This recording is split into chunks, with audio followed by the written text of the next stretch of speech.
Hello and welcome to the Bigger Than Us podcast. I'm your host, Raj Daniels, and today I'd like to welcome back Peter Kelly-Detwiler. Peter was on episode number 16, and it's been one of our most popular episodes since we launched. So glad to have him back on again. Peter, how are you doing today? Doing quite well. Thank you, Raj. Peter, thank you for being back on.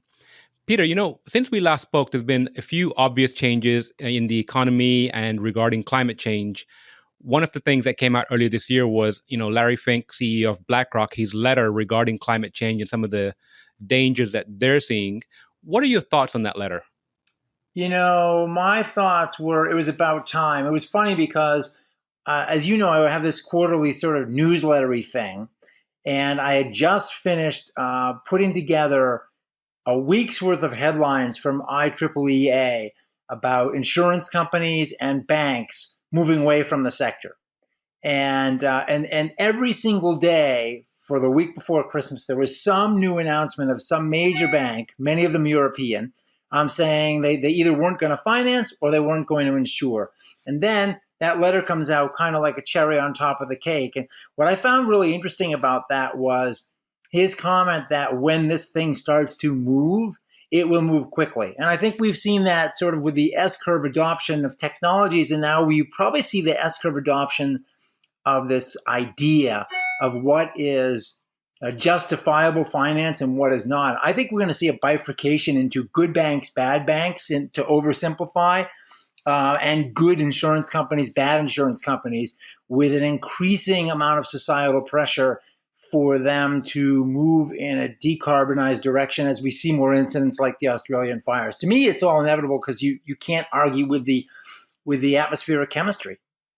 That's really interesting, especially regarding the bifurcation. So what I'm hearing or feeling is winners and losers. And so over the next decade, we're going to see this winners and losers play out. What are some of the telltale signs? And I'm not asking you to predict the future, but, telltale signs of what you might think as a company that might come out on top. So there was a great Green Tech Media article just yesterday, I think, about all the European oil and gas companies now moving into the solar space. I think they are going to fare much better in the transition to this emerging energy economy, if you will, than, say, ExxonMobil, that every time I see another announcement about algae, it just makes me laugh and go, there's a stock I should just have the guts to short, because they don't appear to have any vision as to where this is going. They just want to hold on to their assets in the ground. But again, I view this whole thing as so inevitable that you got to get in front of it and start to figure out how to turn the dynamic to your advantage. So there's a lot of the U.S. hydrocarbon companies just do not seem to have figured this out. And I think it's because they emerged from a cocoon here that they don't live in the same, they're not steeped in the same societal soup that the European hydrocarbon, energy companies have been. So they just come at it from a complete different initial psychology and philosophy, if you will. So you mentioned cocoon and, steeped in this environment. Do you think they're having trouble perhaps accepting what is almost imminent, or do you think they really just still don't believe it? So there's two schools of thought on that. One is, from the cynics out there, is they will fight a rearguard action to extract value from every last drop of oil and atom or molecule of gas in the ground. You do tend to have, and I've talked to some of these guys, they tend to be old school players. They're engineers and they're geologists, and their demographic tends to look a lot like me, which is late 50s and white. And they've been in that same environment, that same culture for a long, long time. So there's really not a new culture that's come knocking on their door. Versus, I think, some of the more diverse companies overseas that tend to look at this differently. And so you see, who's been making the smart acquisitions? And I wrote a piece for Forbes maybe a year and a half, 2 years about this. Shell snapped up a lot of these companies. Total bought SunPower. Shell bought, Greenlots, and I think they got a piece of Sonnen, and they've been making those chessboard strategic acquisitions that the U.S. companies just don't seem to have had any strategic acumen in so doing. So if you could have the ear of, let's say, C-level executives from these companies, what would you say to them? I would say to them, just look at what's happening. Look at the facts on the ground first. Just the data points. Here's a good one. So we talked before we got on here about the book I'm working on. So one of the things that I saw last year was that ERCOT, for example, Electric Reliability Council of Texas, doesn't use a 30-year trailing weather forecast anymore in predicting future demand. Why? Because the 30 years don't serve it well, because the last 10 of the last 12 years have been the hottest on record. So 30 years tends to mute what's really happening on the ground. So I was at Constellation's trading floor as part of the book that I'm working on, and I met with the meteorologists. And they said, yeah, we're doing the same thing. We're looking at the trailing 10 years because the 30 is no good anymore, and it's a different dynamic in the summer than it is in the winter. Summer, yeah, we're seeing more extreme heat. Winter, we're just seeing craziness where this polar vortex will come slamming down for 3 or 4 days and the temperature will drop 30 to 40 degrees, and then it rolls back up and the temps go the other way, and it's just crazy to try and forecast that stuff. But the facts on the ground are changing the economic outcomes, and that's pretty indisputable at this point in time. So I'd say look at those, and then look at the psychology. Look at what you're hearing out there, and then look at the weather events, and then pay attention to what's happening with the reinsurance industry. Those guys run numbers all day long. That's all they do, is run actuarial tables and statistics. And if they're moving away from this stuff, you ought to be paying attention. And that's exactly the point I was going to say earlier, is that I think I was reading recently regarding insurance companies reevaluating 100-year floodplains, and to your point, running the data, running the analysis, and deciding that perhaps these 100-year floodplain data that they have is no longer viable for insuring some of these properties or some of these areas that they once would. Yeah, I was looking at something. This was back when I started getting really obsessed about the reinsurance industry in 2006. Lloyd's had their 360 report. Swiss Re and Munich Re were looking at this. Allianz was looking at it. And one of them said, we forecast higher transportation costs in Europe because the Rhine River will no longer be a viable waterway for navigation, because the reliable snowmelt from the Alps will simply have been exhausted after it melts. And then when you're relying on rainfall, you don't get the same highway for transportation. So, I mean, it has the potential to impact everything. So I wonder how that same kind of analysis applies here in the States with some of our big rivers that we use for barges here. Yeah, I don't know. I mean, right now they're all in flood stage, right? Right. So you kind of mentioned your book. I'd love to hear more about your book, where you are, what are you thinking, perhaps even a publish date. Sure. So it's a 350-page manuscript, half of which I need to deliver by mid-April. That's a little bit scary. And the other half by mid-August to Globe Pequot Press, which is I was thrilled to get them as a publisher because of their reputation. And it will be published in the spring of next year.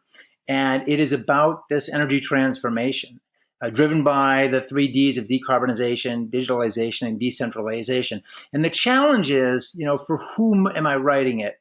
And then how do I write that? The for whom, the first sort of layer of that audience are the 500,000 or 1 million of us that have to do with the electron, that work in utilities, that work in sustainability, wind, solar, batteries, electric vehicles, et cetera, who are each in our own particular vertical segment and don't have the time to pop out of the prairie dog hole and look around and see what else is happening, which is what had happened to me when I was heading up Constellation's DR group. I didn't know anything that was happening with solar or wind or any of these other things. So when I left and started writing for Forbes, I wanted to try and stitch it all together. And that's now what I do pretty much for a living, is stitch it and communicate it. So there will be chapters on how does a control room work at an ISO. I just visited ISO New England a couple of weeks ago. Then obviously the trading floor at Consto. I talked to GE. I'm going to go over and see the 12 megawatt turbine in Rotterdam, and then pop down to Cherbourg, France, and see where they're putting together the 2 half clamshells of the 107 meter longest wind blade in the world. So the point is, various site visits, talking to people all around the country. Each one of those visits serves as sort of that on-ramp to then discuss, what did I just see? Why does it matter? And ultimately, how does that have implications for the reader in this, the largest economic transformation by far that has ever occurred in the history of humanity? I mean, this thing makes the Industrial Revolution look like a farm game, basically preseason baseball relative to, let's say, the World Series last 7 games. It's just so much bigger in its magnitude. and in its significance to us as humanity. And it's a story that, some days I wake up and go, oh my God, I have so much to write. I have so much to sort through. Why am I doing this? And why do I think I should be the person, writing this book? And there's certainly some other people focusing on it too. And then I look around and go, who else is going to tell the story? Most people have a day job and don't maybe spend as much time on the phone with people and doing the Forbes pieces. And I've just been fortunate to have a lot of exposure in a lot of places. And Raj, the thing I can tell you that's fantastic, the level of generosity. I was at NYPA, New York Power Authority, yesterday, doing a full day lecture on battery storage. And afterwards, they took me up to the control room and they're like, you need to come back and tell our story. We've got some really interesting stuff going on, combining supply and then 22,000 buildings we serve for the state. And we'd love to help you with the book. And I'm hearing that all over the place. If I talk to people, they are more than generous with their time and just suggesting who else I might talk to. And I think people are really interested and eager to get this story out there. I so agree with you. I almost feel like your book needs to be a living document. Trying to keep up with all the changes that are taking place.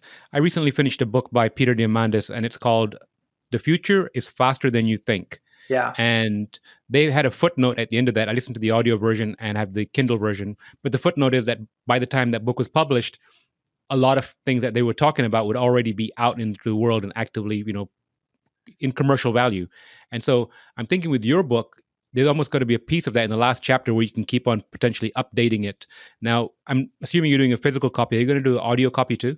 Yeah, and it's funny that you mentioned that because a lot of times people say, well, how are you going to start the thing? And I said, well, I've been thinking the first sentence of the book, which would rather suck, to put it mildly, from a marketing perspective, is by the time you read this book, half of what's in here will be obsolete, which is the truth. And in fact, the work that I do, when I go around and do my lectures on transformation of power grid or energy storage, et cetera, the half-life of the facts that I bring to the conversation is probably 6 months or less. That is, if some data piece is 6 months or older, it's not worth talking about anymore.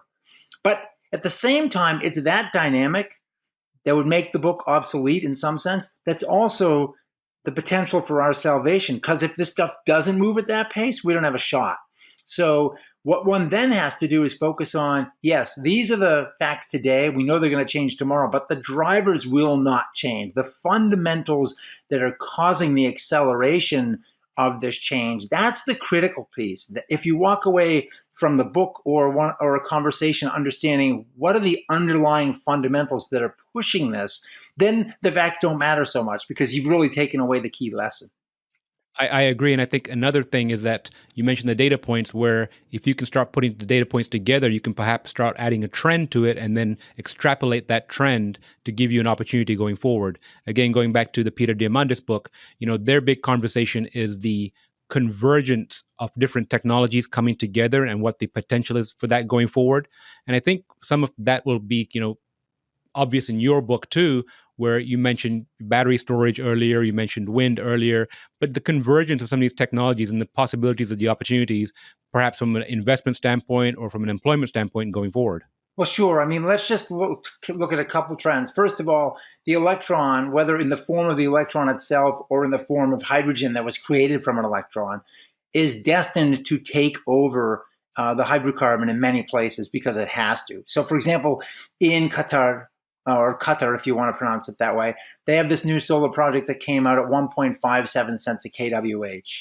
And they're now looking in the Middle East at producing green hydrogen at relatively low costs already. And one of the VPs from Siemens said, we think green hydrogen will be the new petroleum within 2 decades. And you're already seeing, ThyssenKrupp testing the manufacture of steel using hydrogen as a raw fuel. So we're going to see this invasion, if you will, or spreading of the electron undergirded by renewables.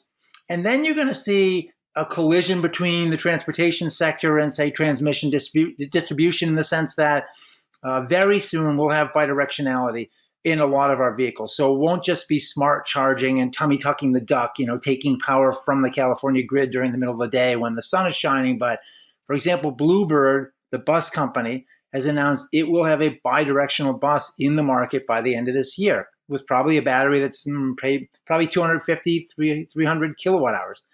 So once you start to get, and we see these models now already, there's a company in Toronto called Peak Power that's signing up 100 drivers. And this summer, they will plug in their vehicles into 2 high rises. In Toronto, when prices go high, the cars will discharge into the buildings to offset load from the grid. So we're seeing the first data points that this collision is going to happen. And yes, you're right. These conversions are going to occur all over the place, where people go, what if I take the peanut butter and put it with the jelly and then add some bread? Oh, I got something new I didn't have before. It's going to be amazing. One of the things you spoke about earlier was the clamshell and the blades for the turbines. And the question I have regarding that, there's been a few articles recently. I'm just thinking about, picking your brain on this. Questions about the recycling of the blades. Have you come across any companies or opportunities where you've seen that being done effectively? Yeah, there's that one that was written about first in public radio, NPR, like October of last year, where they're having trouble with these blades because they're designed for 20 or 25 years of stress, right, in the weather. So then when you want to take them apart, it's not easy because they were designed not to come apart, and they're really huge. So they have to saw them up, and then they've been trying to drive over them with bulldozers and so on. They don't compress very well. They're a problem.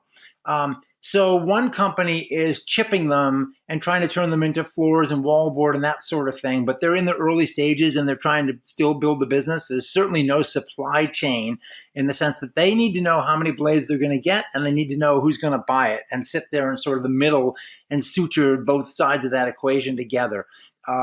So there's still a lot of work that needs to be done there. I think it was Vestas that announced recently that they're going to work on an initiative so that they will have recycling in mind when they start to manufacture their equipment in the future, because we have to increasingly think about this from a circular economy type of a perspective, where everything has another use or a way to be turned into the raw material for the next industry. I think that perspective is really important. With another gentleman on the show, and he's with the company or organization for zero waste.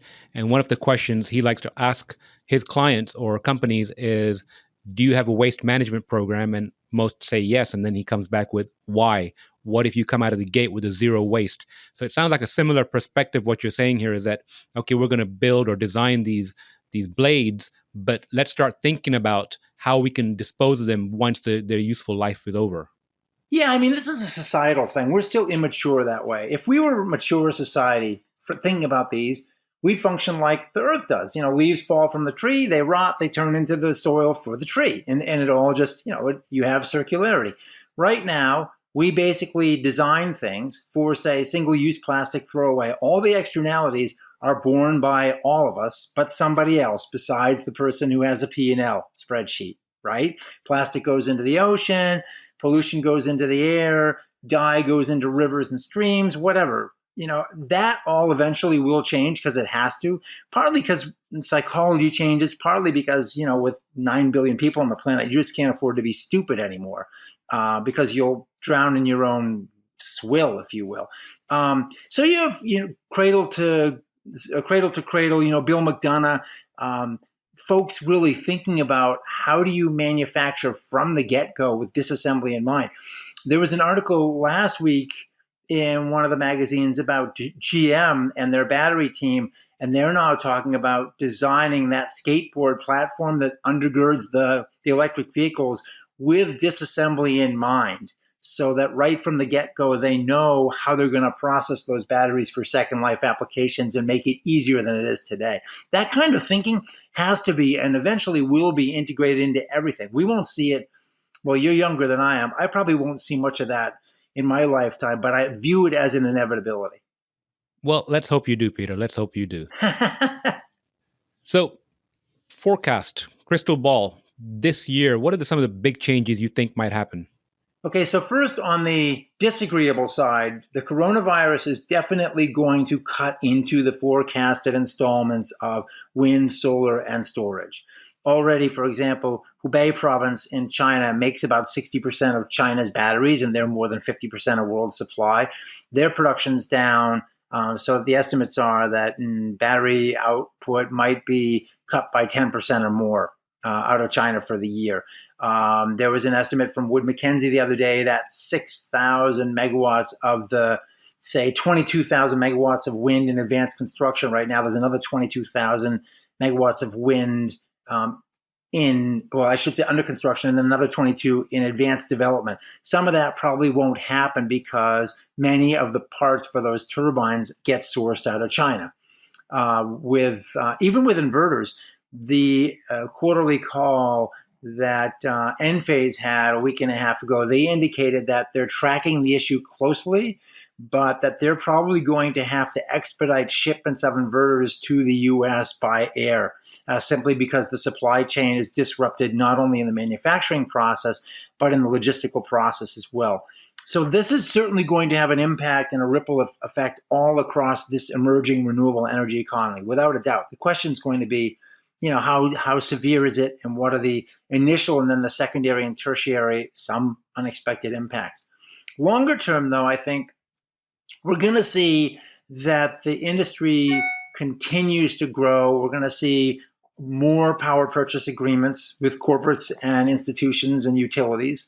I think we're going to continue to see cost declines for storage, solar, bigger turbines, and wind. A lot of the wind companies are now, there are 6 companies that manufacture turbines over 10 megawatts. I was reading something the other day that both GE and Siemens Gamesa are looking at turbines in the 12 to, say, 14 or 15 megawatt range, gives you higher capacity factors. So big picture, the technology is going to get better. The costs are going to continue to fall, and we'll see more coal retirements. I think one thing we will see, Raj, more pressure on natural gas. Coal's been the whipping boy so far, but once people wake up to the fugitive emissions from methane and just what's been going on, for example, with flaring.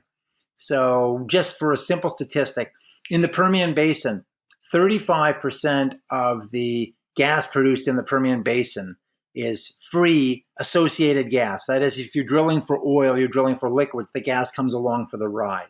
There's so much of it that they're flaring it not only at the wellhead, but also flaring it at the production facilities. And there was an article I read just this morning with someone saying that the numbers being reported are a joke, that the amount of CH4 being flared and vented is significantly higher than is being self-reported. So when it becomes clear how much leakage there is from the gas infrastructure, and the fact that methane is roughly 25 to 28 times more effective at trapping the Earth's heat than CO2 is, then the crosshairs is going to shift over to natural gas. And you can already see American Petroleum Institute, API, starting to make noises about chasing down the leaks and making a more sustainable fuel. But and we're seeing the gas hookup bans in places like Berkeley. The whole view of gas as a bridge fuel, that's coming under fire already. And so I think by the end of this year, we're going to start to see gas being portrayed as the next villain in this climate change panorama, if you will. I really appreciate that view. Have to address the elephant in the room. We have an election coming up. How important of a role do you think the conversation around climate change is going to play in the election? Here's my concern.